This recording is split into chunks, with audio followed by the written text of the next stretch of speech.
Welcome, ladies and gentlemen, to 12 Faces of Sober Speaks podcast, episode number 101. I have a very talented person on my podcast today, Brianna Carey. She's a graduate of St. Cloud State. Had the opportunity to pick her brain a few times while I was on St. Cloud State's campus, roughly for 2 years.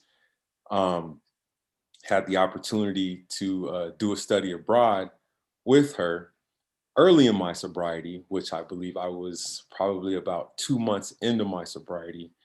And that's what brought us together was that trip. Why don't you go ahead and introduce yourself? Tell the audience a little bit more about you, and then we'll kind of go from there. My name is Brianna Carey. I did graduate from St. Cloud State, studied science with plans to go into medicine.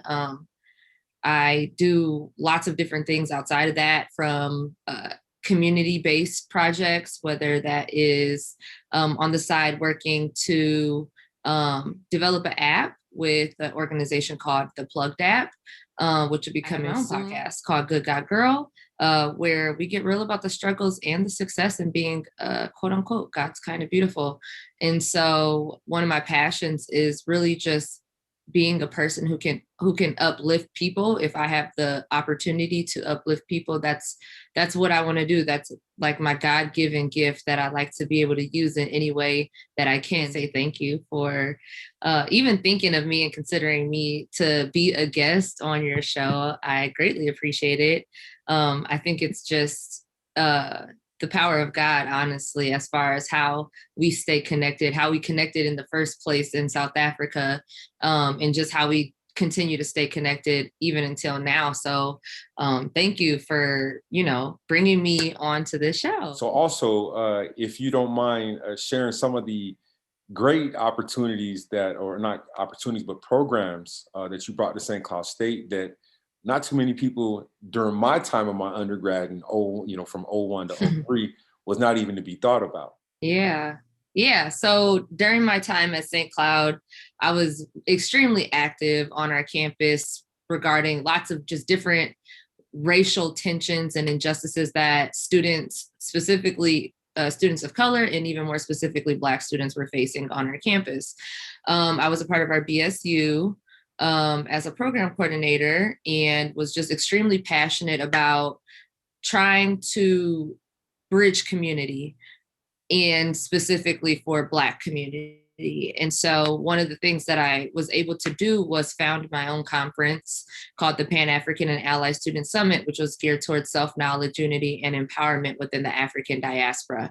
It was a weekend-long conference that featured many different speakers from the Midwest and even around the country that would come to speak to students for free on various topics, such as, just Black culture, Black history, personal development, professional development, things that were geared specific and were culturally specific towards Black students that were on our campus and within the Midwest. And so that's one of the things that I did at St. Cloud State.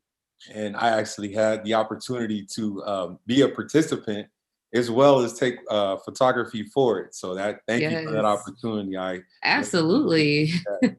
And thank you. And also you were saying about the app, like, is that in the beginning stages? Or yeah. You have a release date for that? Yeah. So I have joined the team as a co-founder of, it's called the Plugged App. And basically it is a media app that empowers Black communities and Black culture, Black creatives, Black innovators, Black entrepreneurs, and business owners through media and technology. So you can follow us on Instagram or Twitter at the Plugged App, at the Plugged App, or visit our website and sign up for our newsletter. www.thepluggedapp.com. The app is going to be launching our beta coming up this spring, actually, and we're hoping to launch in the summer of 2021. That would be real dope. And please believe I'm gonna have all of Brianna Carey's information in the bottom of the bio or on the bottom of the screen. So look out for that. During your time at St. Cloud State, we had a chance to go to South Africa. Hmm. So how do you feel about? Would you recommend to the average college student to do a study abroad trip? I did two. I did one in Mexico in my What? undergrad. Yeah, Oh, okay. They didn't even offer that, I don't think, yeah, when I. because yeah, they the professor, he had passed away, and Oh. may he rest in peace. We had the class, the thing we studied at the Universidad de San Luis. We had went to Mm. San Luis Potosi, and that was real dope. But how was the experience in South Africa? Man, that's such a loaded question, you know?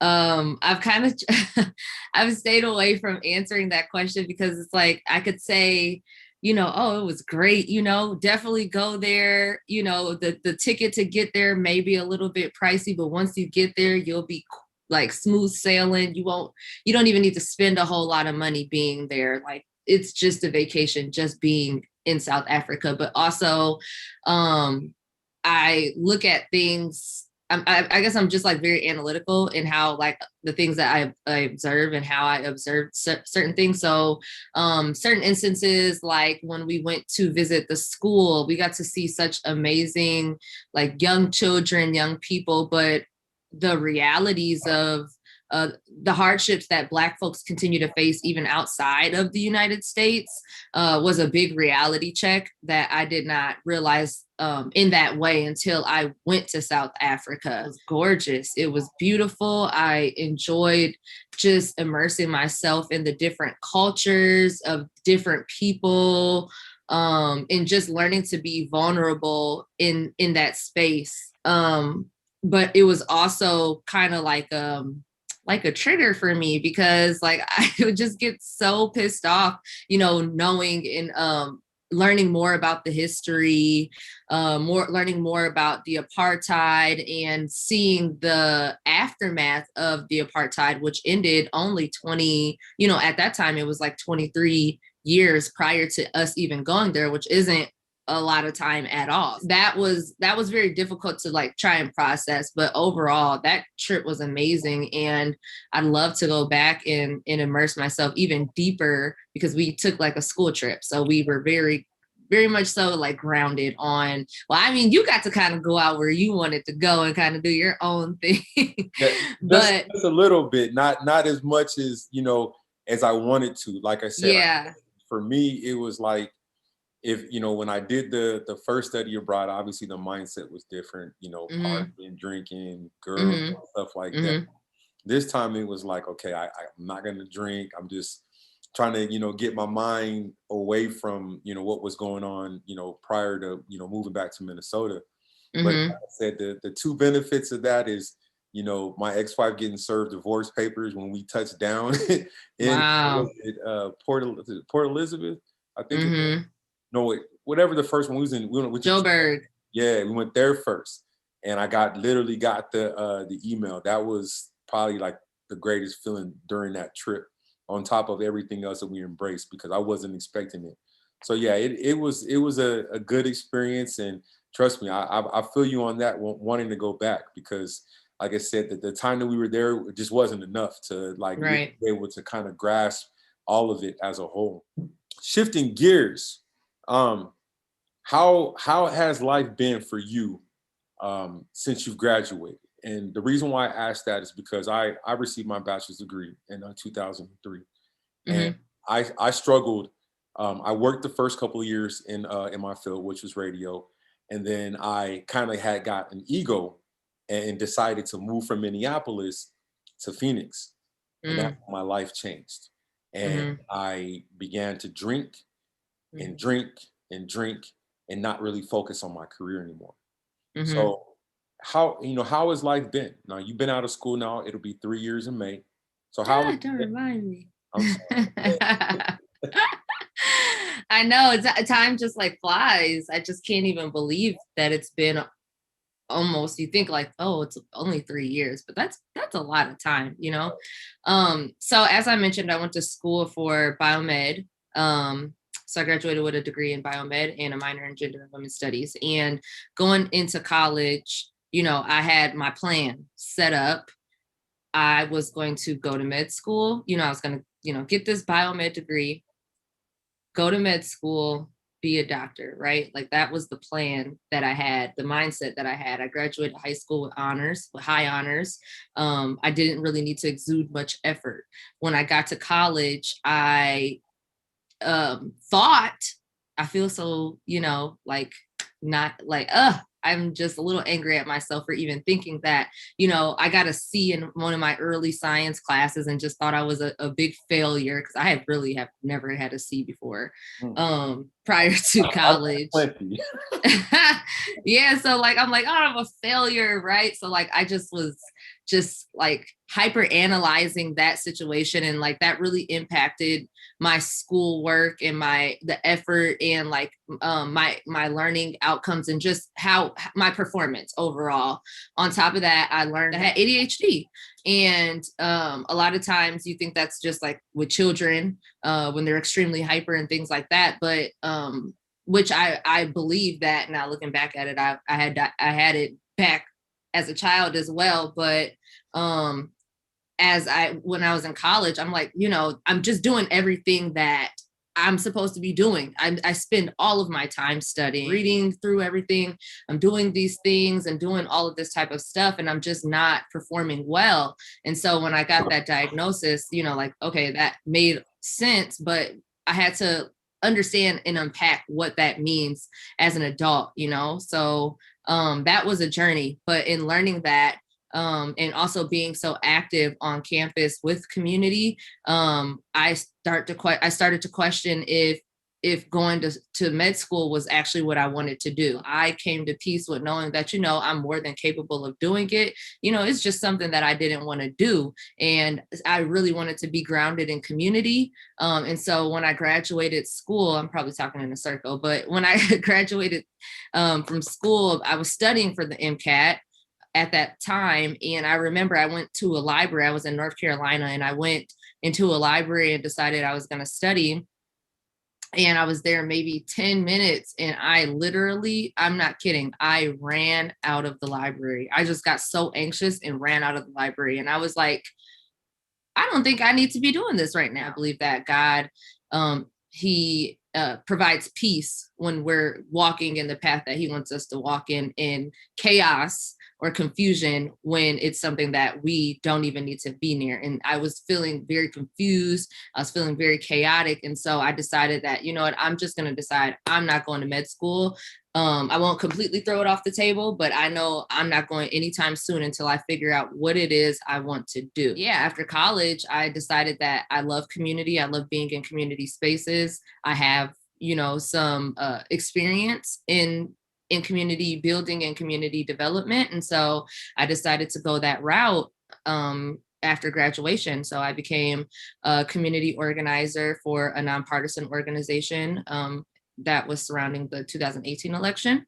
And from there, I transitioned into community and youth development work, where I led and developed a environmental a program, an out of school time program with environmental education based curriculum, which was really interesting because I'm not an outdoorsy person. It was really cool. It was still grounded in community, specifically underrepresented communities. And I got to be with kids, and I loved that. And so following that, I started to kind of come back around to like the medical field and understanding that, I don't think that I could actually be okay not practicing medicine.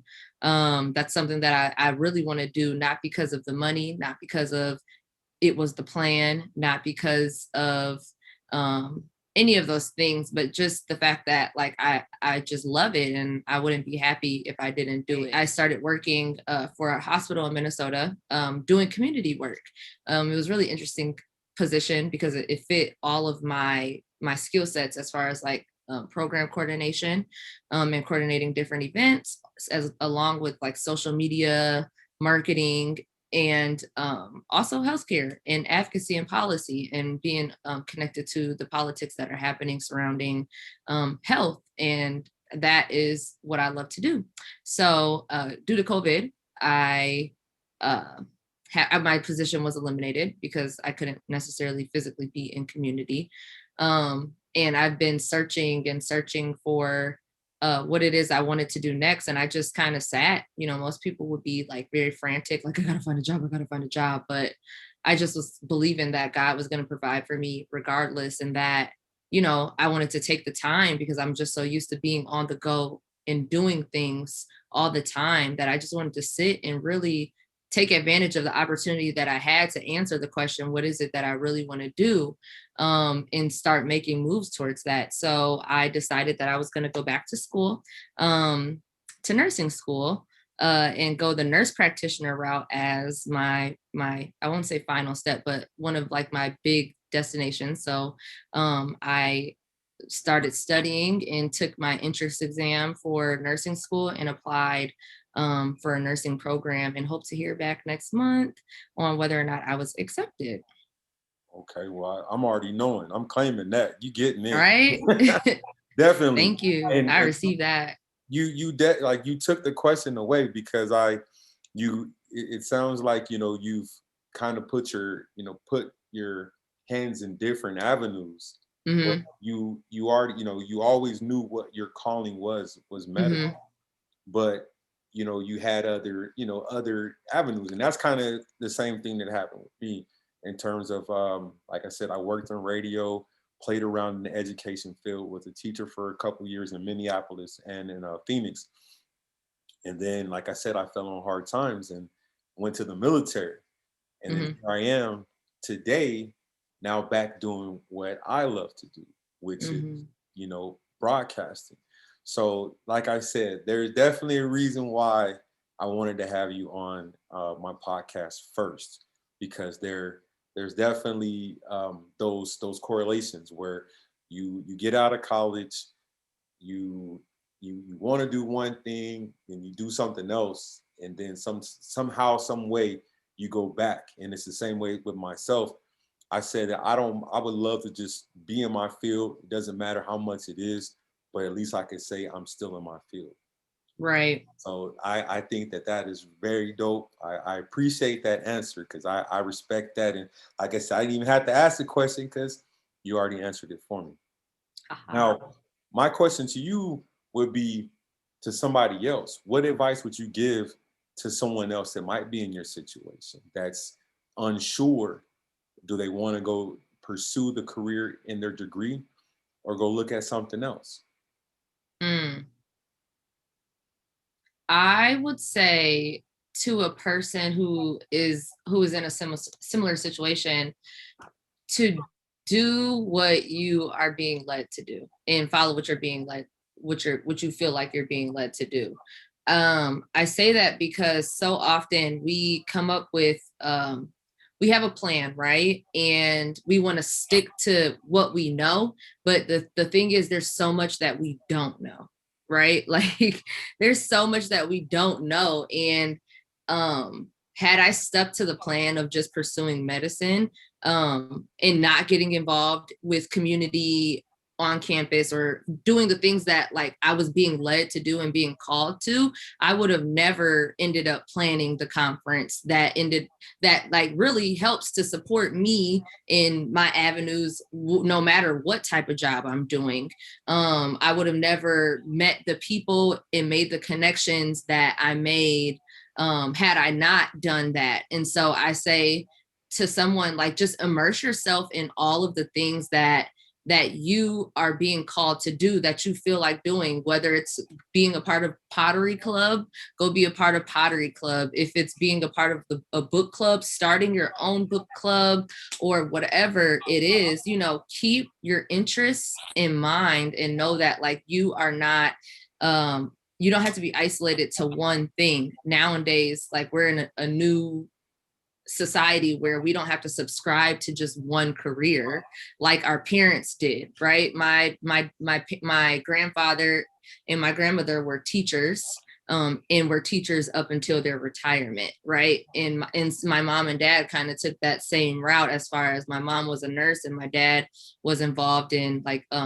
engineering, right? And that's what they did. But we don't have to do that. We can do anything that we want to do. So take advantage of, immersing yourself in different crafts and different interests that you're interested in, and do what you're led to do. And at the end of the day, like, your steps are already planned and already directed, and what you're going to do is already set in stone, down in the future.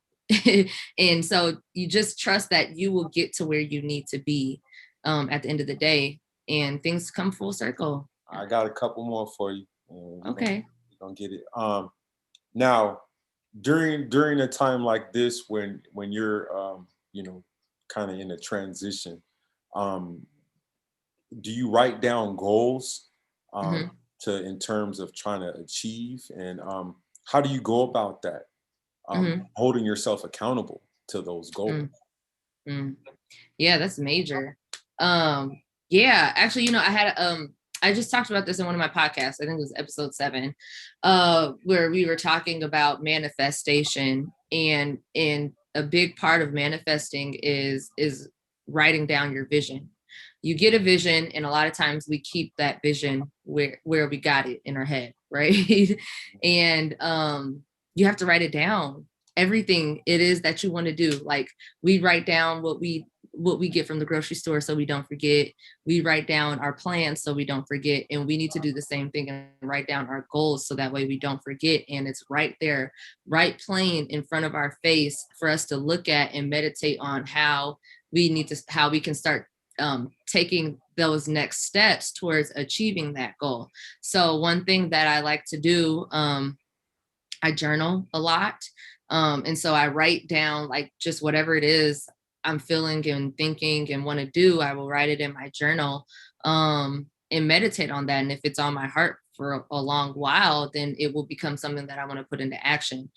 So for instance, for Good God Girl, my podcast, I wrote down some goals because I found myself, keeping plans in my head last year, and I wasn't able to achieve what it was that I wanted to achieve. So some of the goals that I wrote, were being consistent. I want to release some clothing, some shirts. I want to, do like a Instagram live or whatever the case may be. Those are the goals that I have for that. So I wrote down every single one of my goals, and I kind of, organized them. I'm type A, so like I'm always writing lists and organizing things, and gave them like a loose deadline. So like my 3-month goal is to, be consistent on social media for 3 days. I'm not jumping right in with, I want to host an IG live right away, right? I want to do something that's somewhat small and work my way up, because that helps to build my confidence in myself.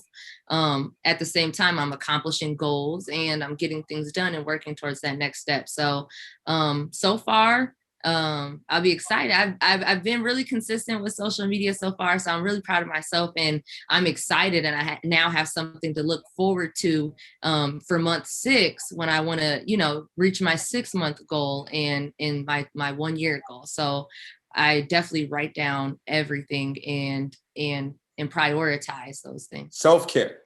Uh-huh. I have seen plenty of videos, you talking about this. Mm-hmm. Now, for me, early in my sobriety, I kind of had to retrain myself, Mm-hmm. doing a lot of different things, that because I was so conditioned to not only, being in the military, being married, and now it was just, okay, you're taking care of yourself. You got to take care of your grooming, because when I was Mm-hmm. drinking, I just, didn't shave, didn't do anything like that. Taking those quiet times to myself. Um, Mm-hmm. Being able to just crack open a book. Like, in the military, we don't have time to do all that. Mm-hmm. And then taking the time of going to grad schools, like I was focusing on myself for basically about 7 years straight. It was other people. So how important is self-care to you? Mm. Self-care is becoming, I say becoming because I did not treat it how, with the importance that it is. Sorry, tongue twisted all up in there. But self-care is extremely important. If not, it's the most important thing, um, in your wellness and your well-being, and just overall person, right? I would say that, you know, your self-care and how you self-care is how you prioritize yourself in a world of chaos, in a world of, you know, a microwave society, in a world of having to do and be productive and all those different things. We get so caught up sometimes in trying to fulfill those different things, working, you know, like we work 40 hours a week.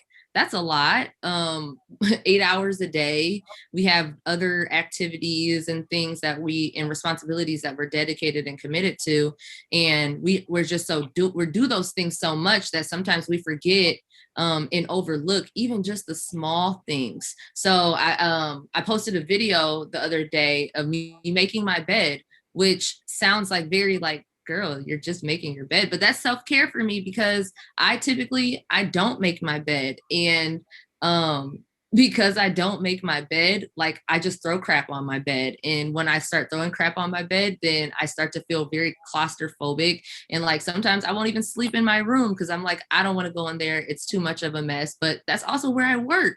And so like now I gotta try and readapt to a different location to try and work until I clean up my room. Then that's one more responsibility. And so it just creates like a cluster of things that I need to do. And so to avoid that, I'm caring for myself because I don't want to put myself in that situation mentally, and add that just that little emotion, even if it's a little bit of stress, it's stress, and add that to my life. So I'm prioritizing, okay, I'm going to make my bed because that is going to keep me in a better mental state. Self-care looks completely different. It's a spectrum.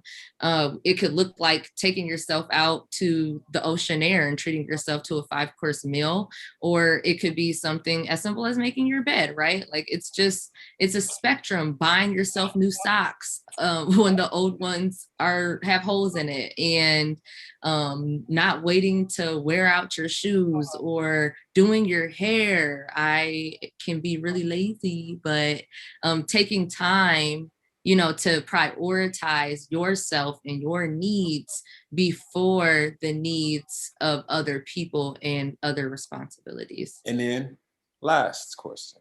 Mm-hmm. What scripture would you like to share with others when you may be facing a difficult time? Mm.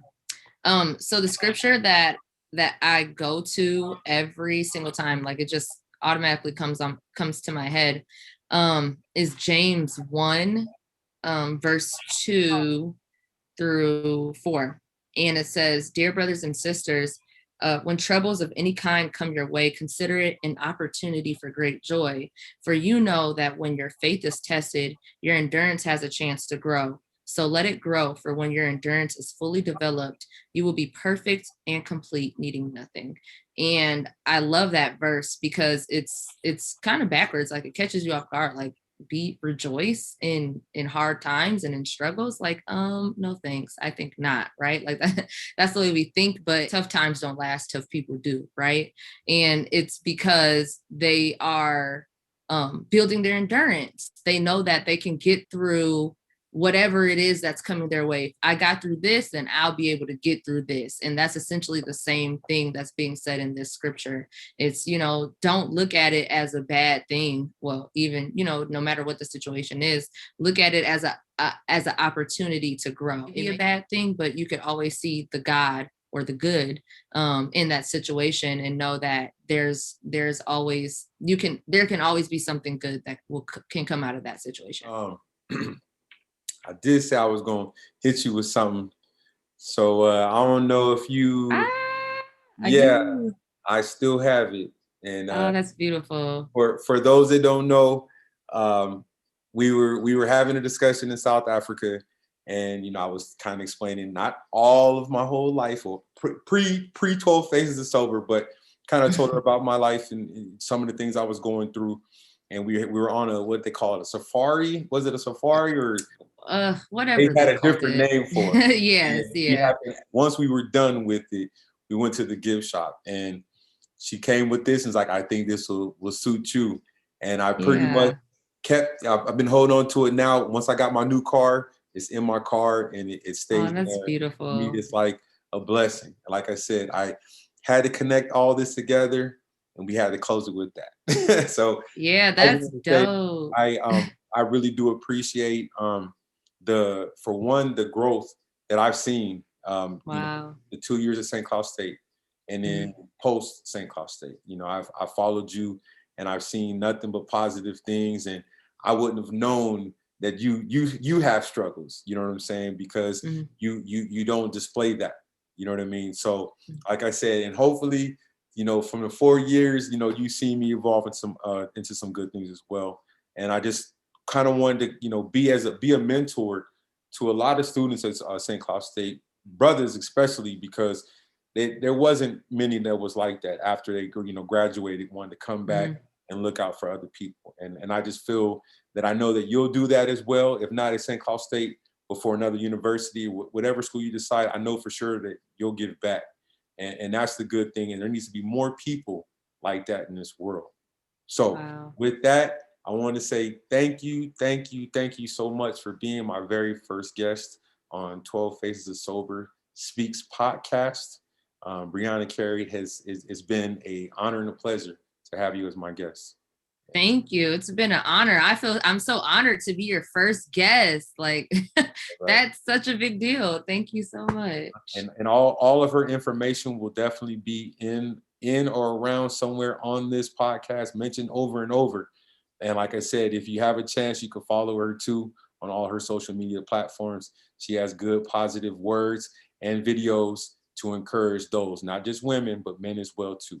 Hmm. So again, thanks a lot. You guys can tune in, 12facessober.com. Hey, we need all the support as possible. And thank you, and God bless.